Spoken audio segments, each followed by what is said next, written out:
Now, welcome to another edition of News from Naboo with Thor's Lightning Takes. And let's get right to the news.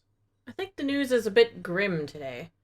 Okay, well, Grim, how? What do you got for us? Well, Katee Sackhoff, we know she has her own podcast. She does stories and Well, talks she about has stuff. She some cool interviews. guests. I've It's seen some of it, actually yeah. pretty cool. Yeah, good stuff. She kind of talked about something that was happening during The Mandalorian. Because, as we know, she was in Season 2 and came back for Season 3. Where she was Where kind she of a was like big the star, star, yeah. yeah. In the midst of all of that, something happened with her, and it kind of triggered her to lose, as she put it, all of her confidence and doubt her acting abilities. Okay. Yeah. And she's not like, this is the only thing she's ever done. She was in Battlestar Galactica. She's got her own stuff going on. She was Starbuck, yeah. Mm-hmm. Which was like one of the first, I think, male characters that people threw a big deal about being swapped into a female character. And mind you, this is like the early 2000s, I think that started. That was a good show. To kind of elaborate what she was saying, she said, "What had happened was I lost all my confidence after Mandalorian. My style of acting has always just been your first instinct is the right instinct, do that. Play the reality of the situation. And I've never really played a character. You know what I mean? I've always played two steps removed from myself, in a sense. Like it always felt grounded in some part in my belly of who I was. Bo-Katan is nowhere near who I am as a human being. Her life, what she wants, I didn't understand her. As much as I understood her, I never felt her in my stomach. I've never identified with her. I didn't know how to find her." Interesting. I don't think she's that far removed from the character we were just talking about, Starbuck in Battlestar Galactica. There's the same kind of, I don't know, energy to them, if that makes any But sense she didn't whatsoever. understand like the The motivations. motivation, yeah. Well, there's different motivations yes, there. they're different, very different.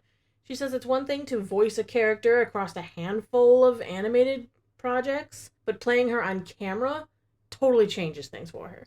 It puts eyes on her. She didn't have to know the body movements of Bo-Katan. She had to read something and put emotion into it. Voice acting is different than physically acting, obviously, but she had a lot of trouble. She experiencing this doubt within herself. She couldn't connect to Bo-Katan. She said, "It broke me. It just broke me where I started doubting everything about myself. I'm not a strong auditioner on tape, and I was having to put myself on tape.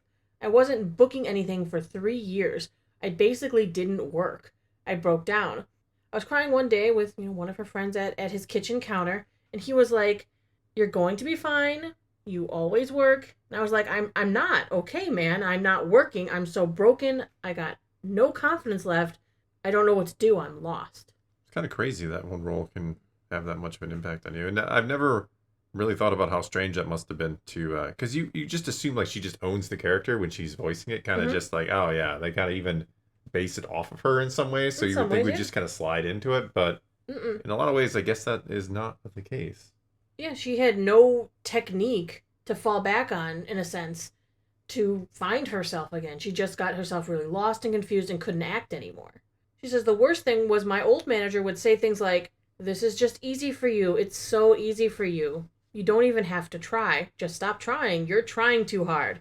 He would say, "You're just better at this. Stop it." And I lost it on him one day and started screaming. I was like, "Stop saying that to me. You're destroying me because you've told me my entire life it's easy for me, and it's not effing easy. And now I'm at a point where I'm falling apart because it's not easy, and you're telling me it's easy. It's so dismissive." This is her ex-manager, by the way. Yeah, I caught that, yeah. Yes. So she got a new acting coach. She got back on track, working and getting it back in her belly to figuring out who she is, who is her characters, how is she approaching acting now. It's kind of crazy to hear how much that Just broke her. totally couldn't get it back. I don't know. I think it's like when an athlete goes into a slump, like you get into your own head so much that you just, whatever you've been doing, the sport you've been playing your whole life suddenly becomes hard where it used to maybe become natural. And Right. because she says she plays herself a lot of the time, and maybe Mhm. she just went so far beyond herself that couldn't find the way back. Well, think of it this way. The Olympics a few years ago, Oh, I knew Simone I was Biles, she thinking got this, the yeah, I knew you'd twisties, bring this up. and something that just came natural that she didn't Yeah. think about doing anymore, she had to think about, and she got in her own head and lost her way. That happens. Yeah. There are things that you do every single day that you don't even think about anymore. They're autopilot that if you stop and think about them, you don't know. It's hard to do something. Like when you ask somebody what pant leg do you put on first? Which one do you step into first? Now you're going to put your pants on in the morning and you're like, what one do I put in first? Both at the same time. I'm not saying it's the exact same thing because yes, it's easier to remember what leg you put on first. Yes, it's not a comparing. But if you sit there and think about it, you go, okay, and you might even try the wrong one first because you don't quite remember because it's so natural for you to do it. Yeah, even like stupid stuff like going down the steps. I think I always go down with the same foot because oddly enough, the other day I got cats running around the house, so I kind of had to make it odd. Yeah, they tried to trip us as we're going down the steps, so I kind of made an odd step, and I started with my left foot and started with my right, and I was like, whoa, what's going on? This is weird. Something doesn't feel right, but why? Yeah. And it's like, oh, it's the wrong foot. It's the wrong foot. Even something stupid like that all of a sudden feel really weird. So I imagine this is a problem that method actors face a lot as well. Yeah, some of them like become the character so much that the other cast members are like, can't even talk to them. Yeah, he doesn't break character. Yeah. Didn't they have that problem with didn't Heath Ledger, who played the Joker, have that problem? And then later Jared Leto did too? Yeah. That they both really got so deep into the character that they could not come back to themselves, so they were done. Yeah. Because it's like they had trouble finding themselves back to where they started. But they didn't talk at all about if she's going to be Bo-Katan again, if she's going to be reprising the role, let alone if she appears at all in The Mandalorian and Grogu, which comes out next year on May 22nd. I'm going to guess no. I don't think so. I think they kind of finished her story and want to leave her in the past and then just do a Mando and Grogu adventure. So I don't think we'll be seeing her in that film. I mean, maybe briefly or a reference, but I can imagine, even though her story isn't, I can imagine like a character going, hey, so how's everything going with Mandalore? And then, oh yeah, Bo, she's got it under control. Or I can imagine them kind of referencing it, but without actually going there and going, and here she is, everyone. We're back to the Bo-Katan hour.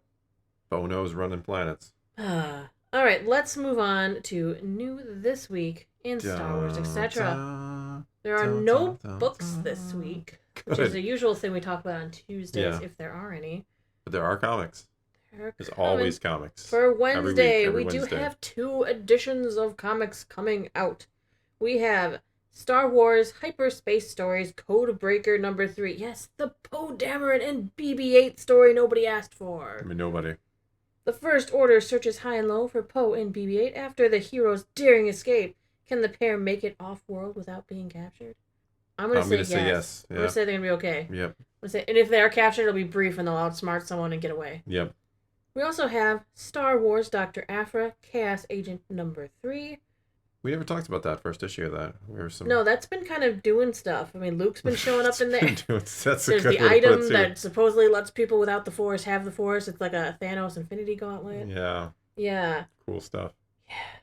This time, Dr. Aphra is teaming up with rebel hero and former smuggler Han Solo for a life or death mission. A prized piece of art must be returned to a gangster from Han's past. But can the Doctor make it out in one piece?